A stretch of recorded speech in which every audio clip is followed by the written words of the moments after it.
Good morning, West USA. Welcome to another edition of our Monday morning webinar. I appreciate everybody joining us today.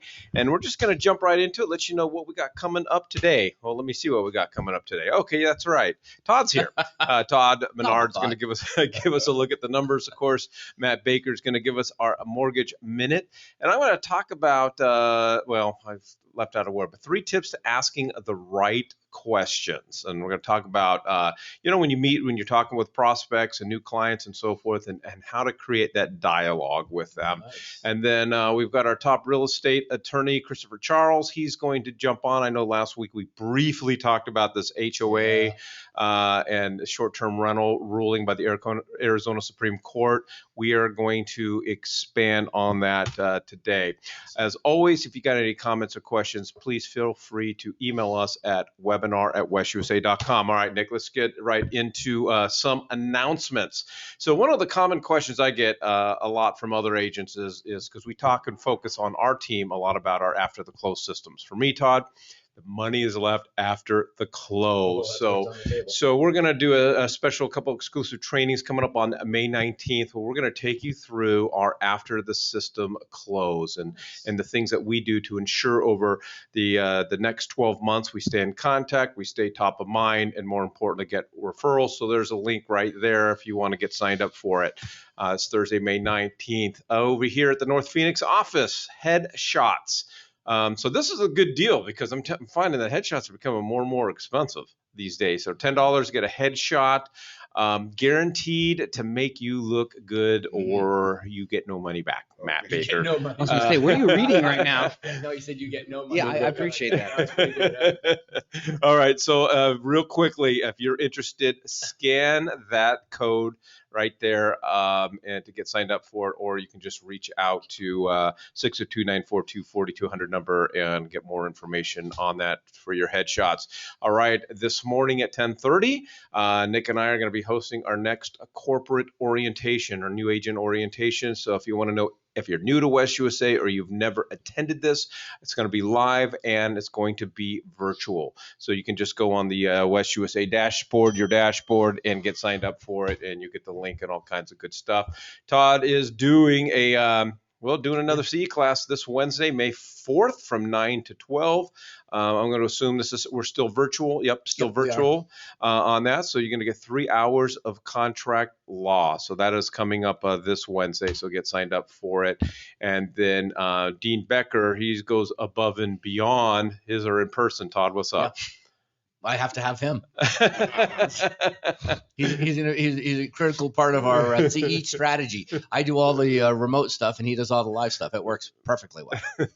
All right, so that is coming up this Thursday, May 5th at 9 a.m. in the Chandler office.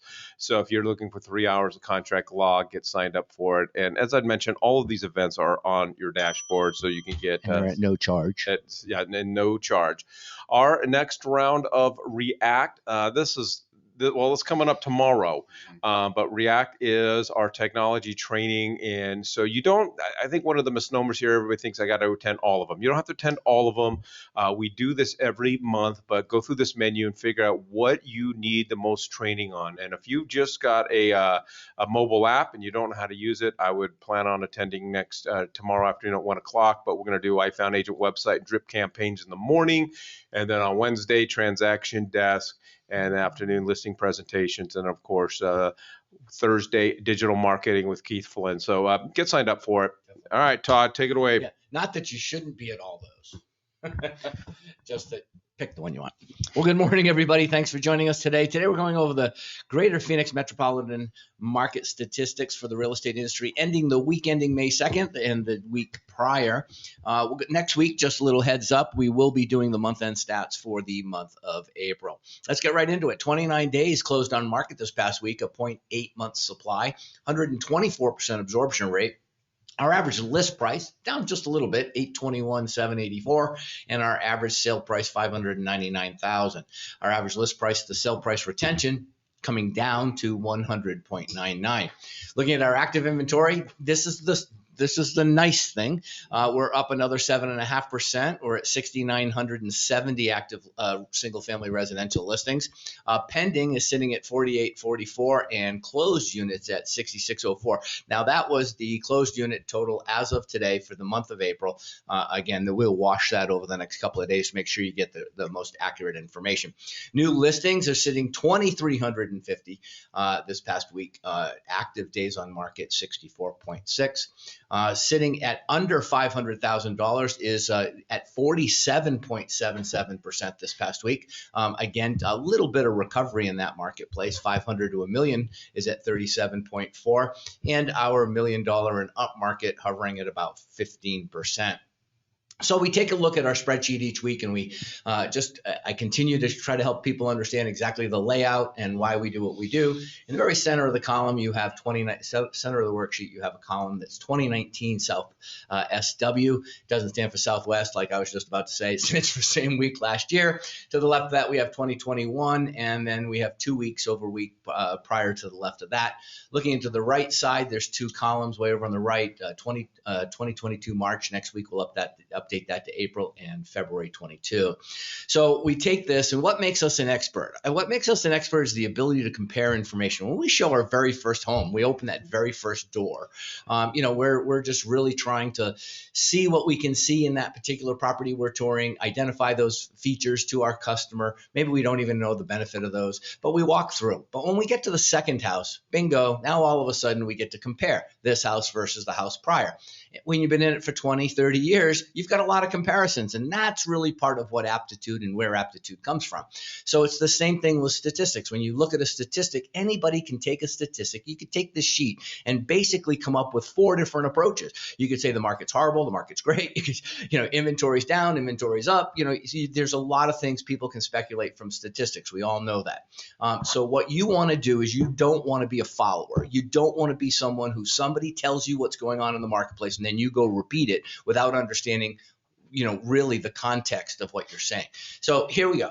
So we take a look like across right here at the top. We did 2,554 listings this past week, 2,350 last week. So that was a super number. Mike, what number? Well, I'm not going to put you on the spot, but what number have we been looking for the last 8 years we've been doing this? We're looking for 2,400 plus numbers a week. Right? Yeah, I knew that. And so thank you for not putting me on the spot. 2,554 is the number. The angels should be singing. I mean, literally saying people. So this is the initial thing we're learning today. People are not afraid of putting their house on the market right now. This is happening. 2,500 proves it. We're above the 24 number. We'll see how that continues. Taking a look at inventory. Inventory rose. It went up to 7,450 units. That was a significant bump. If you slide your eyes to the right and look at last year, 2021, we only had 5,700 properties available. We have almost 2,000 more. Wait a minute, Todd. What does Todd normally say? Wait a minute. Well, I think it's we're not in an inventory problem. Well, here you go. We're not in an inventory crisis. We do have significant amount of buyers, but we're not. We have 2,000 more properties available today than we had a year ago. 853 was the only decline. Coming soon went down just a little bit. We're sitting at 6,100 plus single family detached, over 770 new homes in that filter. 7,415 properties are non-distressed. If you slide your eyes way over to the left, you'll see ROI says 99.5.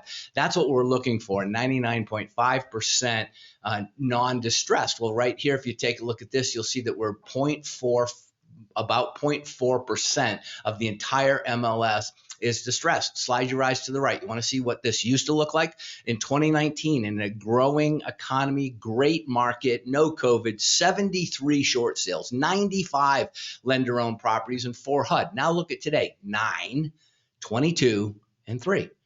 So again, we don't have an awful lot of distressed inventory. 4,798 people in the marketplace under contract right now. We slide our eyes to the right. 5,800 was last year. 6,600 was in 2019. So if there's any, this is right here is why our inventory is growing. We don't have as many people actually in and under contract. Yes, inventory is a problem. Yes, increased interest rates are a problem. But Matt's going to tell you they're back down to 2.5 today. And that, not really. So we looked at close. This is for the month to date. Last month we're at 9272. A year ago we closed 10,204 properties, so we're 10% off. 3 years ago in 2019 we closed 7,160. So what's the silver lining? Yes, there's a red tag. Yes, it's less than last year. But if you look back at a more stable growth period, pre-COVID, 7,160 is, basically how many we closed. How many we closed? 9,272. So the market is still strong, still brisk. Again, this just goes to show that there really is nothing closing, very few closing in the marketplace of distressed property. So the biggest issues right now is we need to increase our month supply. We do that by keeping over 2,500. We keep our sale prices reasonable. Are they going to come down? Speculation, 23, 24 recession. Probably not, is what they're saying, that the housing industry is not going to have a settling or a reset. We're not in a bubble. So those are some good things. We'll continue to tell that. But, you need to get your businesses going and your income guaranteed, because, in 23, 24, we're going to have another hiccup. Active inventory sitting at 62 days on market, 29 for closed. And again, average list price to sale price retention sitting at 100.99. We like that to be about 97, 98.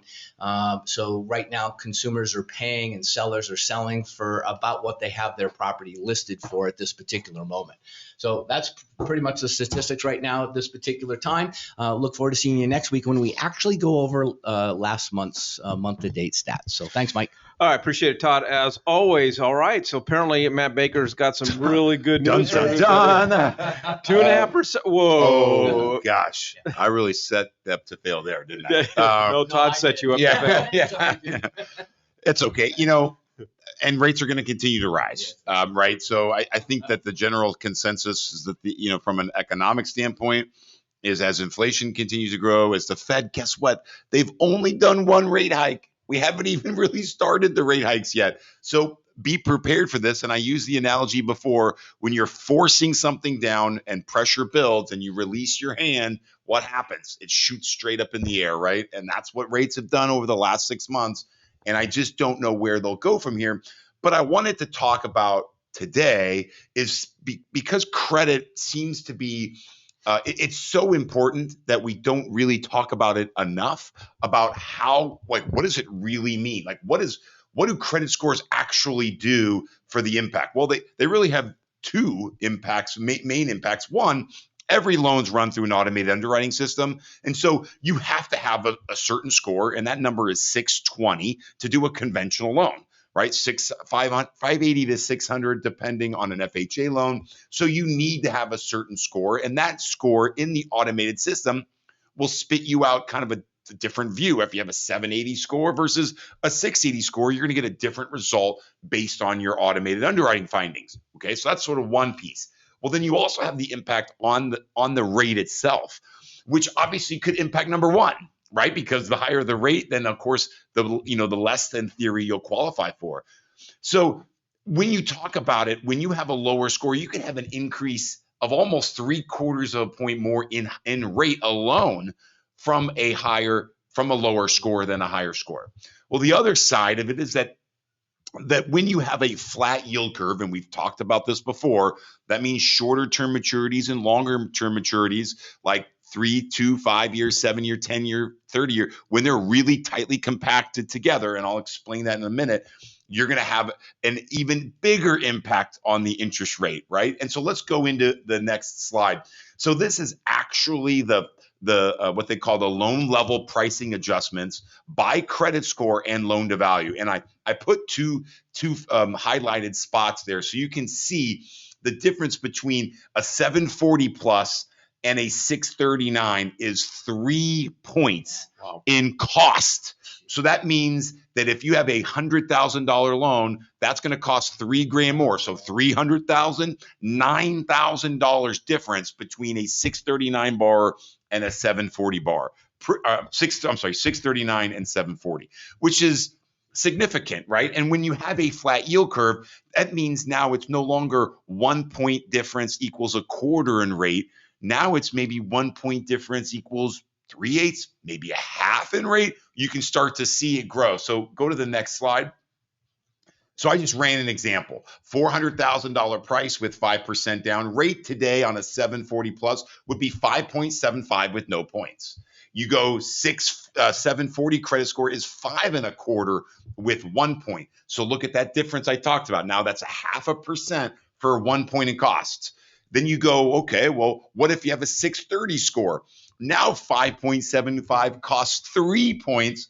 5.25 costs 4 points. So if you have a $400,000 loan, I mean, you're talking, or in this case, it was three, it's just a lot of money, 16 grand, right? To get that rate where it is. So even a rate high enough, you can't even get a rate high enough because there's the rates only go so high so quick. So again, the highest rate on the rate sheet is 6.25, still costs you 2.5 points when you have a low score. So you not only have maybe you have issues with credit, right? That's why you have the low score.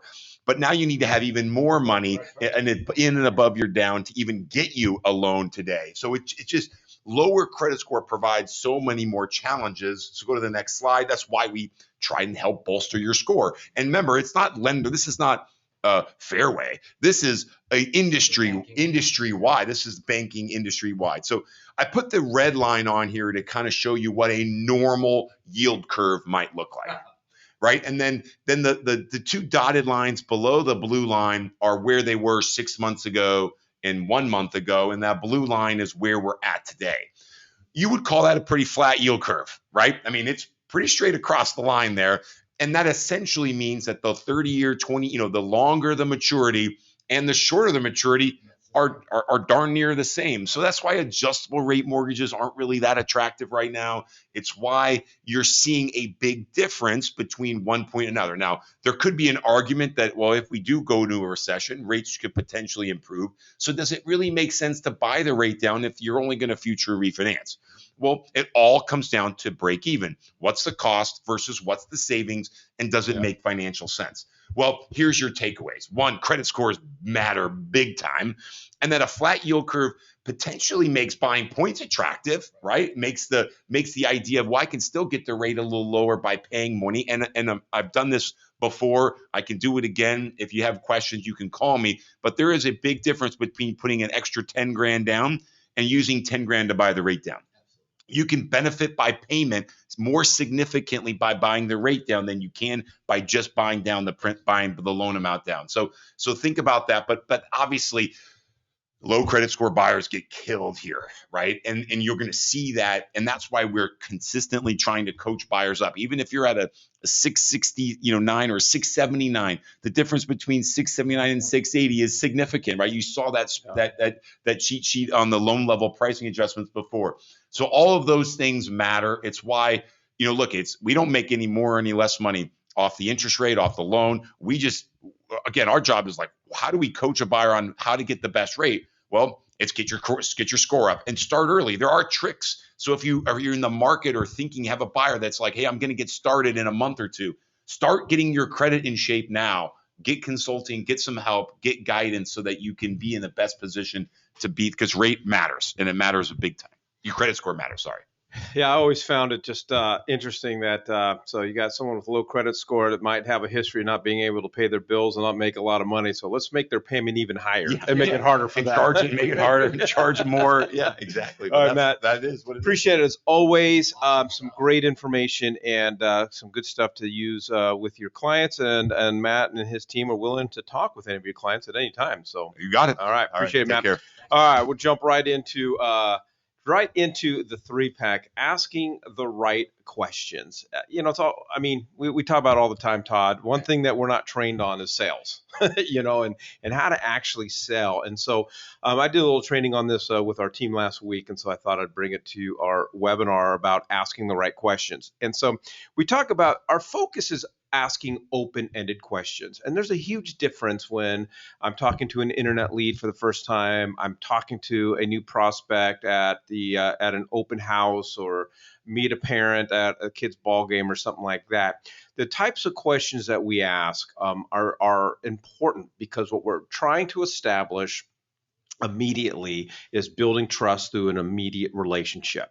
And so, I had a couple definitions here of, what are open-ended questions. Open-ended questions are questions that cannot be answered with a simple yes or no, and instead require the respondent to elaborate on their points. If I do an open house and people get done, "Hey, did you like the house?" Well, yes, no.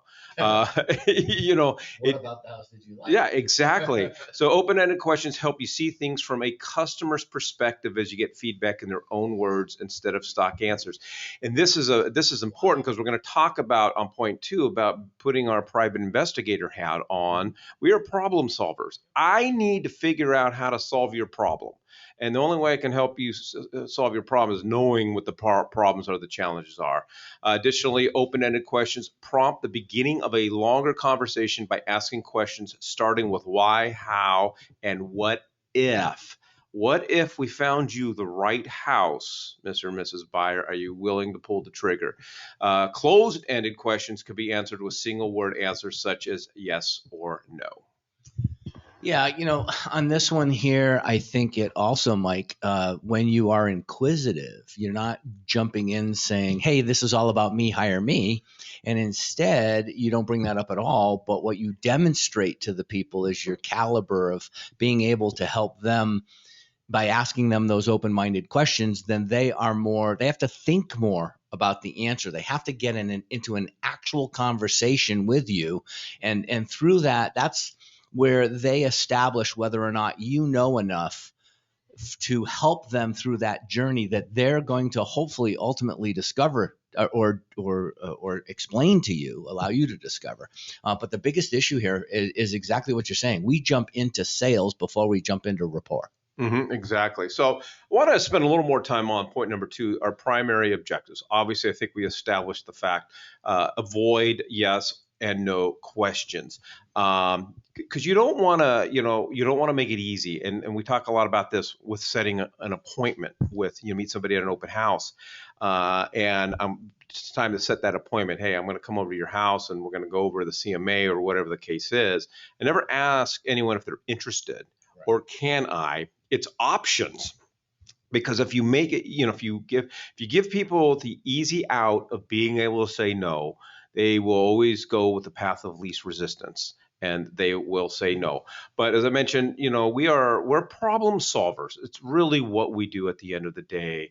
And our job and our responsibility is to get as much information as we can, because I need to know, are you a savvy investor? Do you own 5 homes?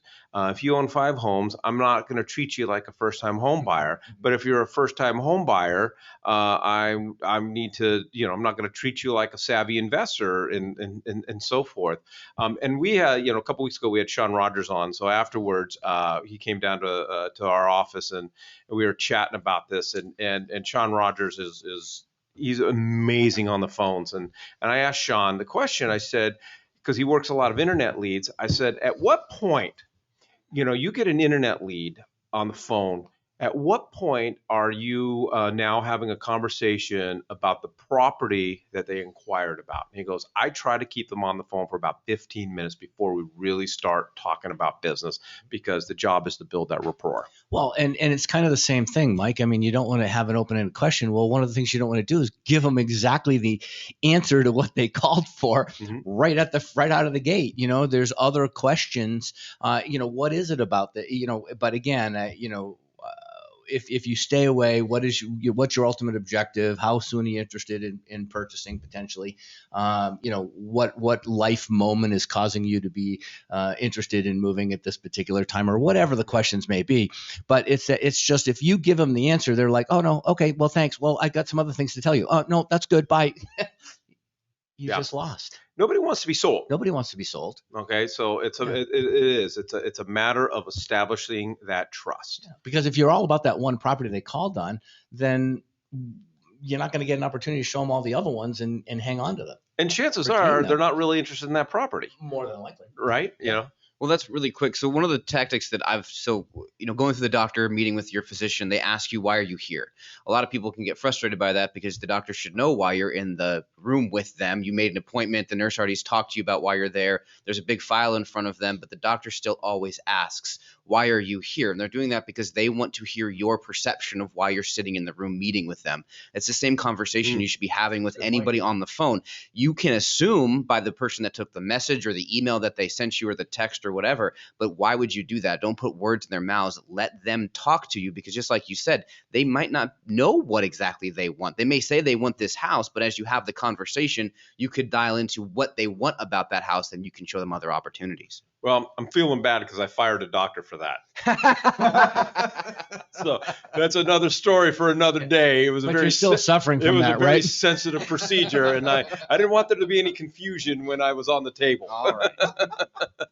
All right. So I came up with a couple sample open-ended questions, and real quick, I'm gonna throw out my email. So we put together a whole list of these. If you're interested in all of them that we came up with, you can just email me at mikew@westusa.com. But this is one of the questions that we ask, and I love this question. When I'm talking with someone, let's just, before we talk about the property, what is your experience in buying or selling real estate? I want to know what their experience is. We focus a lot, goal oriented. What are your real estate goals? What are you trying to accomplish here?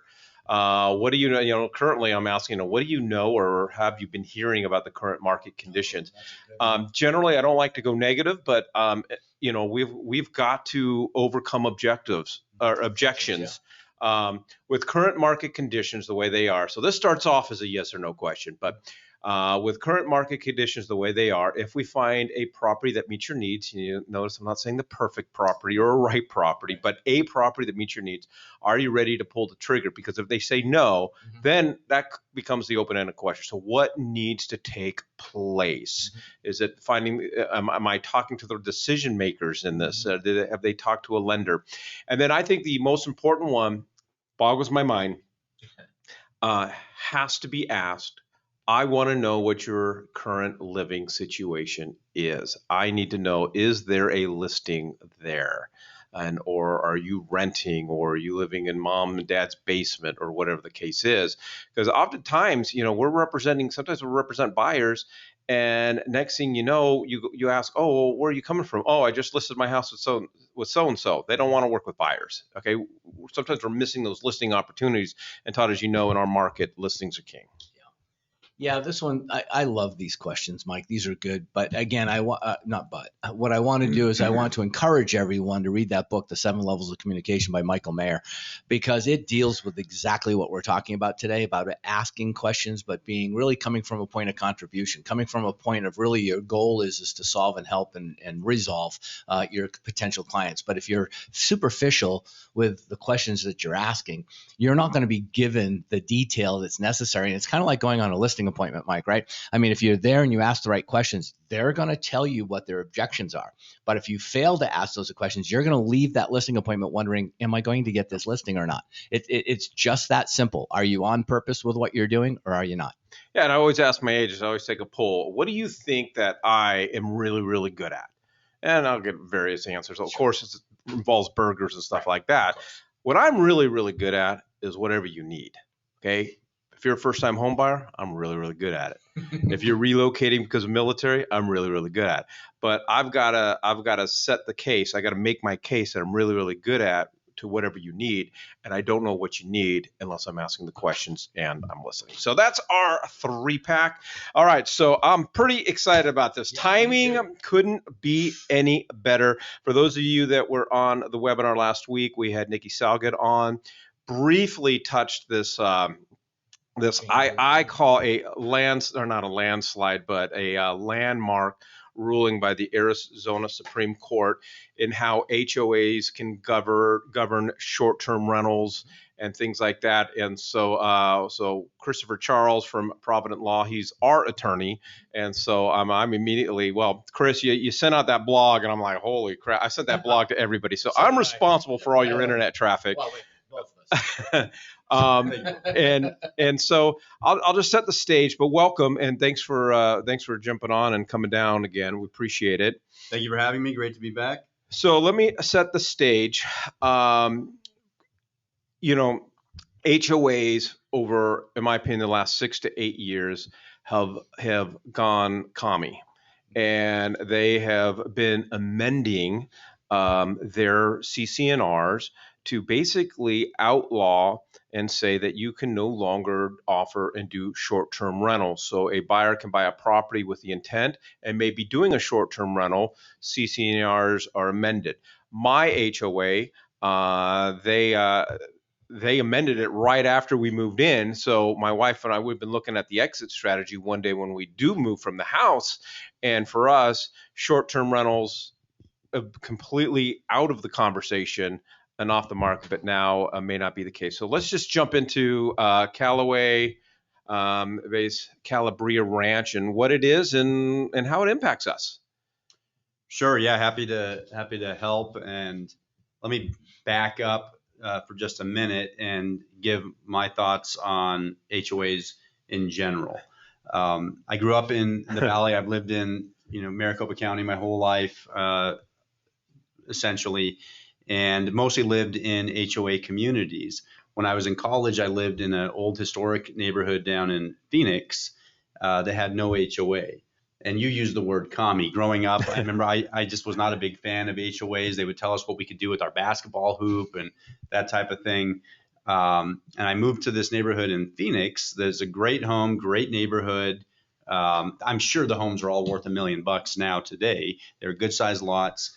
But within the same month, one of my neighbors, literally 2 houses down, painted his house canary yellow, bright yellow, which was just unusual, not a really attractive color. And then about 30 days later, one of the neighbors, just literally on the same street, a couple houses down the other way, painted their house candy stripe red and white, like you would see like the barbers have. So then I realized, oh, that's why we have HOAs, to try to protect our property values and beautify the neighborhood. I represent a bunch of HOAs, and I also represent a lot of property owners. So I see, both sides of the equation. But here in Arizona, thanks to the legislature and Governor Ducey, about 8 years ago, passed SB 1350, codified that in the Arizona statutes to protect short-term rentals. But the legislation itself, made clear that the government, the state, the county, the municipalities cannot take action to restrict short-term rentals, but HOAs can. The private parties can further restrict property rights. So as Mike pointed out, the last 6-8 years, we've seen HOAs in a lot of cases scrambling, doing what they can to try to regulate rental properties, short-term rentals specifically. Initially, I saw a number of HOA boards pass regulations like bylaws, rules and regulations without going to the community for a vote, and then them just arbitrarily trying to impasse new rules to restrict short-term rentals. Those are not valid or binding. I haven't seen much of that the last few years, but I have seen a wave of communities attempting to amend the CCNRs to restrict short-term rentals, by which I've been very impressed with the communities that have done that. Because when I first started seeing communities here in the Valley specifically try to amend the CCNRs, I thought there's not a snowball's chance in Phoenix that that's going to go anywhere to get a majority of people to limit their property rights, or a super majority in some cases. But there's been a wave of successful amendments over the last few years where they have done that. So Callaway now, and by the way, I used to advise clients like you probably did as well, that are investor clients looking to acquire a short-term rental property. I used to tell them specifically, stay out of an HOA community. Exactly. Like that is too big of a risk. You don't want to buy an expensive property, invest a bunch of money into improving it, furnishing it, just to have the rug pulled out from underneath you, to have the CCNRs amended. So that had been my advice the last several years. But now the Callaway decision that was just issued a few weeks ago by our Supreme Court, a unanimous decision, by the way.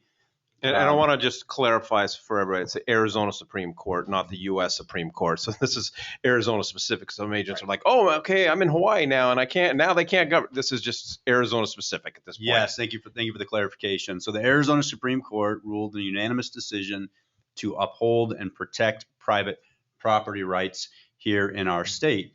And the essential takeaway from Callaway is that in order for a CCNR amendment to be enforceable, the new term or restriction needs to be reasonable and foreseeable by the original governing documents, by the original declaration, they call it in many cases, covenants, conditions, and restrictions.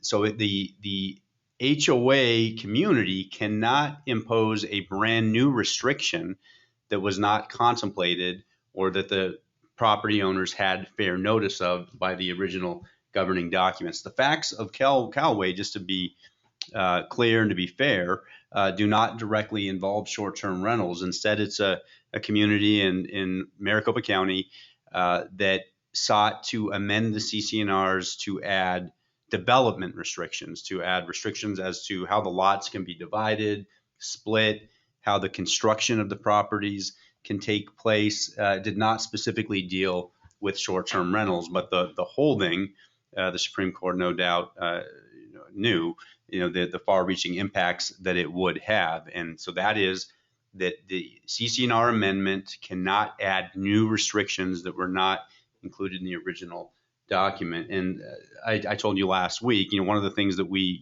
hold dearly in our jurisprudence in America and Arizona is this idea of due process, that we don't want to take away property rights of our owners without fair notice and an opportunity to be heard. So it's one thing to uphold CCNRs against a property owner that is buying a property subject to them, because they can do their title report, due diligence, they can read the documents, but then for those property rights to be materially changed, altered, is going to now, pursuant to Callaway, take 100% unanimous consent. So you mentioned the terminology that was not basically aforementioned or identified in the original declarants, the original CCNRs. Mm-hmm. So what does that mean for everybody, number one? And then number two, how far back? So in other words, original is original, but then again, what happens if it happened 15 years ago or 20 years ago? They had made this decision to limit short-term rentals or even rentals at all. Some of them said you can't rent, we don't want it to be a rental neighborhood. So we don't want you to be able to rent your home. You can sell it, but you can't rent it. So then the short-term Airbnb obviously started, the frenzy from this perspective. But so where is that defining line? Is it that was precedent prior and it's accepted now if they make a modification of that, or is it original CCNRs way back when, and maybe in 1980 they did modify it, but now under this ruling, that 1980 modification is null and void, or at least unenforceable maybe? Right. Great question. The actual express holding of Callaway talks about the original declaration, the original CCNRs. Any amendment thereof that adds new restrictions that were not reasonable and foreseeable by the property owners is going to be invalid unless it has unanimous consent, 100% of the property owners. So if there's an amendment, the scenario you painted, it'd be unlikely if it was more than 8 years ago. It'd be unlikely if it was more than 8 years ago. I think most of these happened, or maybe all of them, all the amendments happened in the last 6-7 years. When I saw things really blow up was when the Super Bowl was here last. Mm-hmm. Was that about 8 years ago? Closer to 10. It broke my heart. Yeah. That's unforgettable. So I think the reality is that an amendment that is improper, an amendment that seeks to add new restrictions that were not contemplated by the original declaration, is an invalid lien. And the article that I published talks about possibility of even slander of title. Anyone that records a groundless lien against a property could be subject to damages. So that's a different discussion. But the reality is, pursuant to Callaway now, it's invalid, it's void, and unenforceable. So it's going to be kind of like a trespass. It's like continuing in nature. Every day there's a new tort, a new claim that arises. Same thing with slander of title. Like if you slander somebody's title and it's been there 20 years, there's not really a statute of limitations defense. It's a new problem every day until it's corrected. Yeah, because we just bought a home in Sun City as an investment property, and in the 1978 original declarant CCNRs, it had no mention about property rentals whatsoever. In a 1986 amendment, it included that you couldn't do rentals in the area, and then of course No rentals at all. No rentals. Okay, Yeah, that's going to be unenforceable. yeah, and then it changed. Cha-ching. Then they modified it to short-term rentals in somewhere between then and now, and I don't know if it was. I don't believe it was in the last 6 years. But what they just did is they just decided to rewrite their CCNRs, and that those CCNRs now show no historical value moving back unless you go and physically pick them up. They've actually just rewritten a brand new set that's going to supersede and take over from the original. So we call that set. amended and restated CCNRs. Yeah, interesting. And I'm guessing that that was not passed by 100% of the I would property owners. imagine not, but So that's probably going to be invalid. By the way, the statute is escaping me. It's ARS 33. Just do what I do, just make up numbers. But the legislature passed the statute is about 10 years ago. It's pretty recent, prohibiting CCNRs from restricting rentals. So that's going to be invalid restriction, invalid amendment, facially right there. If they just try to prohibit rentals altogether, it's the same statute that then says, what the HOA can do. They can ask for a copy of the lease. They can ask for the duration of the lease, the license plate number, those type of things, but they can't restrict rentals outright. But they can, if it's a new CCNRs, limit the duration. So I've viewed at this point literally hundreds of CCNRs. I've only seen a handful, less than 10 communities in their original CCNRs. They actually have a duration limitation, 6 months, 12 months, 6 months I've seen a few times, Greyhawk, DC Ranch. There's a couple in Peoria that I've seen. So it's possible that they're I would say like less than probably 5%, maybe 1%. So if this is what your clients should be looking at, what you can be looking at if you want to try to assess whether this new restriction, this new amendment is valid or not, if it was reasonable and foreseeable for the property owners. If you're looking at this issue of short-term rentals specifically, what I do is I get a PDF copy of the CCNRs, because a lot of times they're 50 to 100 pages long, right? You don't want to miss something. So I'll just type in, do a Control F, search for a term. I'll type in rent or rental and see if that even pops up. In most cases, it doesn't even pop up. There was literally no consideration given to rental at all. If there is sometimes a sentence or a paragraph regarding rentals, what you can and can't do, it's going to be questionable then. I mean, the board's probably going to have a pretty good argument that amendment is going to be valid if the owners were already on notice that there are going to be some kind of rental restrictions in the community. So I want to be clear, and our brokers are going to appreciate this. Something I'm going to say they're going to appreciate. Go figure. Okay, so for starters, my neighborhood, I talked about at the very beginning. I just got really, really curious. And so it was very simple. Within an hour, my title company, they didn't send me a title report, but they were able to just send me my original CCNRs and every amendment. And so I went through it and I'm like, sweet. But I don't think as real estate agents, Todd, we should be advising, recommending, and weighing in what one of our homeowners should or could do as far as their property goes. So I reached out to Chris in his office, and it's basically 1 hour of your time, $400. $300 to $400. I was trying to make you a little extra money there, Chris, but appreciate it. No rev share, Mike. Just so that I know, and this is for my own property. I pretty much read the whole thing, and I'm pretty sure I can weigh in. But at the end of the day, I'm not an attorney, but more or less, we've got a pile of investors now that are going to reach out to you, and because I think I know what their CCNRs say, but I don't really know. So let me just jump in just for a second. Mike, earlier on a 3-pack. We were talking about asking the right questions. And one of the things you wanted to ask was, are you a seasoned investor? Have you purchased houses for investment, type of thing. When somebody says, yes, the reason why I want to buy a house is because I want to invest. I want to have it be an investment, a rental.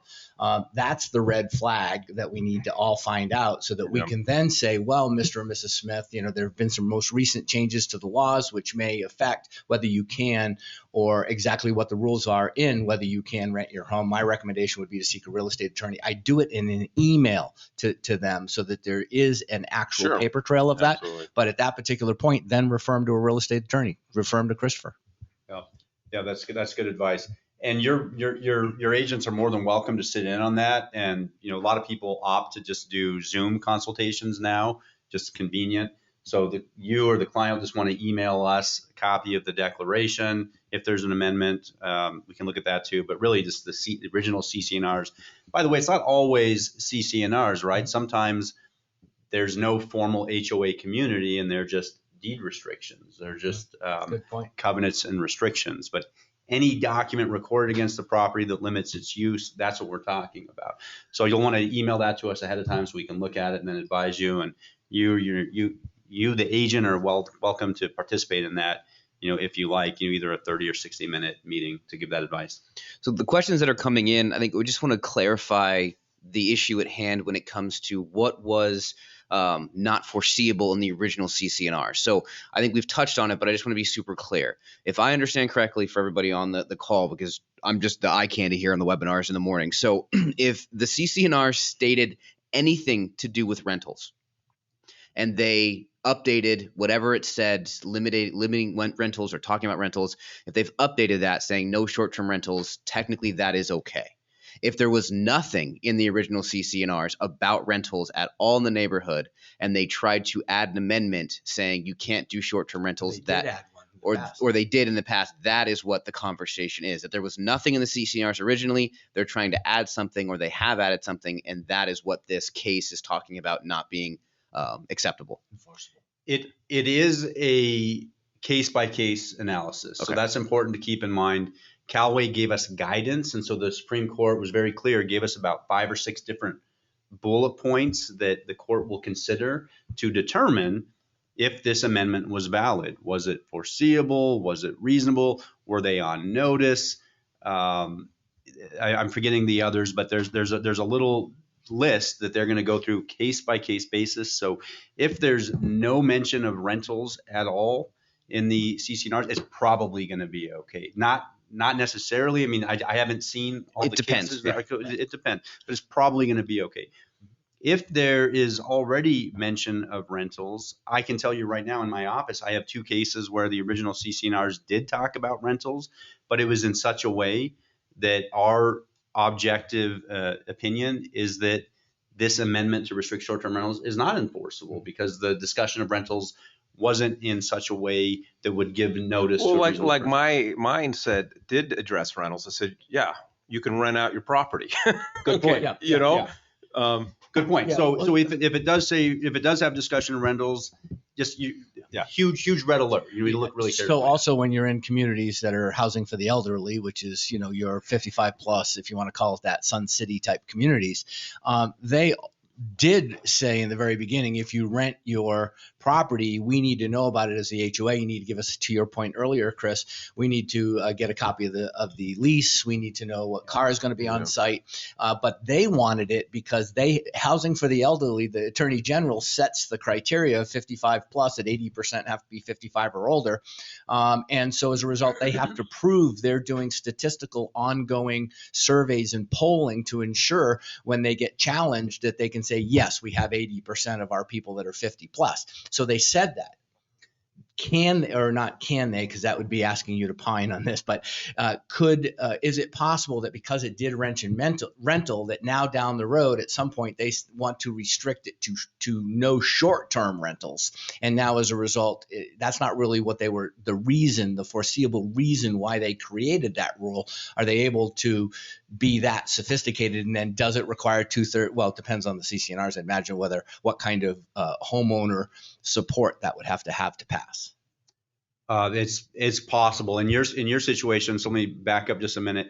Where I have advised and represented HOAs in the last few years with amendments, I have been very careful to make sure that the proposed amendment is as simple as possible and as limited in scope as possible. In other words, if at all reasonable for them, just to have the amendment pertain to that one singular issue. It sounds like in the situation that you were mentioning, there may be other terms, conditions, amendments. So if any one of them are invalid, then I think there's an argument that the whole thing is thrown out. Gotcha. All right, so we did put up Chris's contact up there, but apparently I got his email wrong, so it's going to be providentlawyers.com, Yeah, right? that'd be nice. Yep. Yeah, I just messaged it out. I just want to make sure everyone's on the same page. Mike is the one who builds that slide. I did not make the mistake on the email, and I appreciate all of you for giving us a heads up. All So it's 100 Chris of you. at providentlawyers.com. Yeah, I just messaged it in the chat. So obviously I'm all excited about the whole short-term rental thing because, we work a lot with investors and things like that.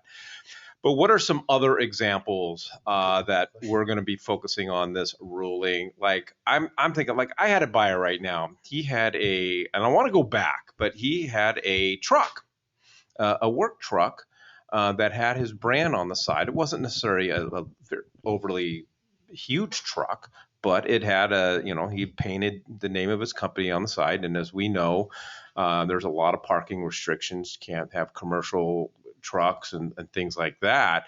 And honestly, we had a really tough time getting him into a home because of this. Mm-hmm. So what are some other examples? Because on that particular one, probably not worth the time because we didn't get the original house, but I would love to go back and see what the original CCRs have said. But what are some other impacts of this ruling that we might consider? Well, the policy behind this ruling is really of fairness. Like getting back to due process, just so that homeowners, when they make this expensive purchase, that they're on fair notice of the use limitations for the property. And so the way I like to put it is, pursuant to Callaway, CCNRs can amend existing terms, they can tweak existing terms, but they can't impose brand new terms. For example, the predecessor to Callaway is a case that some of you are probably familiar with called Dreamland, the Dreamland case. And the Dreamland case, which attorneys have been using to protect short-term rentals and to push back against these amendments, had a similar ruling as Callaway, but it was just the Court of Appeals. Now we've got settled law of the land. But the facts of Dreamland were that we had a community, a CCNR community that had deed restrictions, but no formal HOA. So we didn't have any third-party governing body enforcing the rules and restrictions, and we didn't have any required monthly assessments. And this kind of blows my mind that people wanted to do this and that they were able to do it. But the community decided that they wanted a formal HOA, and they wanted to impose a monetary obligation on themselves. At least some of the people did. And so they went and they successfully amended the CCNRs to impose this new monthly obligation and to constitute a new HOA. And the Court of Appeals ruled that that was not reasonable and foreseeable under the original CCNRs, and that was not enforceable. So that's one example.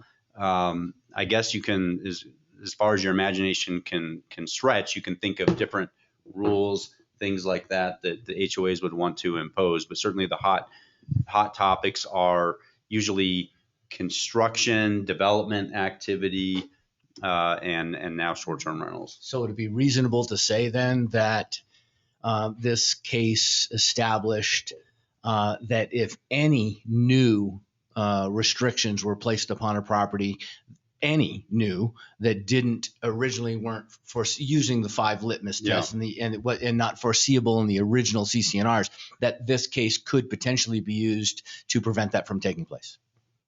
Correct. Prevent it from taking place, Or at least or even set it aside. Mm-hmm. That's the bigger question: is what do we do now with these invalid CCNRs that are in fact recorded? That's not an easy process to unwind when we've got communities with literally hundreds or even thousands of properties where this lien is encumbering all of those properties now. So what's the potential fallout? I mean, obviously, a lot of these HOAs, the CCNRs have been amended because they're very, very passionate Mhm. homeowners out there. And so, I mean, and I now all of a sudden I decide I'm just going short. I'm going to short term rent my property out. I mean, what are you foreseeing? I mean, neighbors aren't going to go. I mean, what do they have any recourse? I guess. And is there possible some other suits that we could be looking at? Yeah, I'm glad you asked the question, because I was gonna add that I still think it's a good idea. It's, if possible, to have VRBO properties that are not in short-term rental. Mhm. I'm sorry, not in In HOA. CCNR HOA communities. In other words, like if you know, client asks you, hey, it's really, really important for me to find a VRBO property. That's what I'm going to do. And you know that it's legal in Black Acres. You know that it's legal in Black Acres, but you also know that there's a pretty passionate contingent that are opposing short-term rentals. Is that really where you want your client to go to Sure. bring them into that? So we were talking to a gentleman this morning that has a property in Outlying County Island. That's fantastic. I'm very happy for him. There's very little traffic and neighbors to complain about, to worry about. So if at all possible, when possible. But the the realistic side is inventory. Yeah. There's not a lot of inventory Right. out there. So, and for me, for us, for my personal situation and a lot of our investors now, it's when I move, I can't do short-term rentals, so I'm going to sell my property. Now I have another option. Not so much I'm going to go looking for HOAs, but it's not. I don't have to feel that pressure that I got to sell. Yeah. So to answer your question directly, we will see HOAs, the boards, even the municipalities continue to try to enact new rules restricting the use of properties. So they may try not to directly impact the rental restrictions, but they'll come up with other clever ways to try to restrict the use. An example, I don't know if it's Flagstaff or PV, but the local attorney is working on restrictions having to do with the sex offender registry. Trying to parlay that into the use regulation here, just knowing as a practical matter, the property owners are not going to be able to comply with that on a daily basis or weekly basis, whatever. So they're going to be creative and they're going to try to come up with ways to further restrict the use.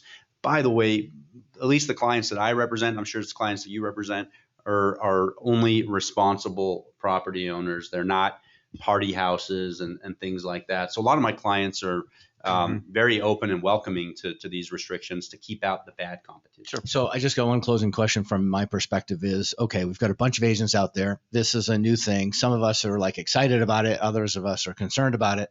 But the issue is, what liability does our agent have for maybe not knowing this? What is there any fiduciary responsibilities that an agent, or even some type of comments that agents should make to protect themselves?